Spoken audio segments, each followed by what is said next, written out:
Let's talk about the ISS. So again, this is one of our projects I want to talk about. So this is the kind of the project that you can do. You can just do this project with the assets that I'm providing. Okay.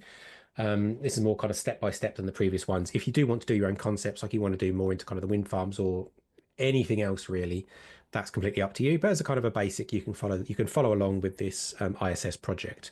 So let me introduce you to a project that we did. So this is for the International Space Station. We actually do have a part of Microsoft called Azure Space, where we deal with kind of space programs. But the good thing about what NASA do is that they open source lots of their data. Everything is open source. So you're probably aware, or maybe aware, that they open source a lot of their photography. So they do really great high resolution photography of the planet, of the stars, of things like Mars, right? It's all open source and free to use, and you can use it in your environments. No, you don't need to kind of cite your where you got it from. So they're really good like that, which makes them really good for science hacks, such as this project we've done here. So you can see on that visual, and I do have a video of this on the next slide, is that a couple of years ago, a group of us at Microsoft did a series of kind of little hackathons where we took the live telemetry that you can get from NASA and contextualized it on a digital twin. Now, this was created for the HoloLens, and it was, presented to lots and lots of different people. So you can see a still of it there, but let's show you a video. So this is it working. It's got a black background, but it was actually created for the HoloLens, so it would have been mixed reality. So there you have a look.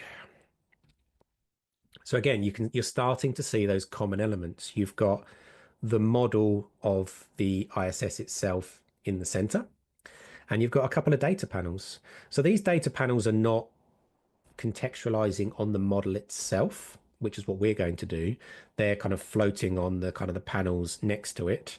But you can look around it and you can kind of get a sense of what's going on.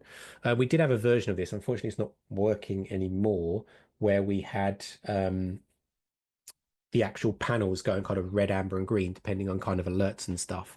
But you get a kind of a general sense of what we can achieve just using kind of real-time data. For our project, we're not going to use real-time data because that requires very high-level engineering to pull the data into a cloud service and feed that data down into something like Unity. We're just going to be using fake data for prototyping.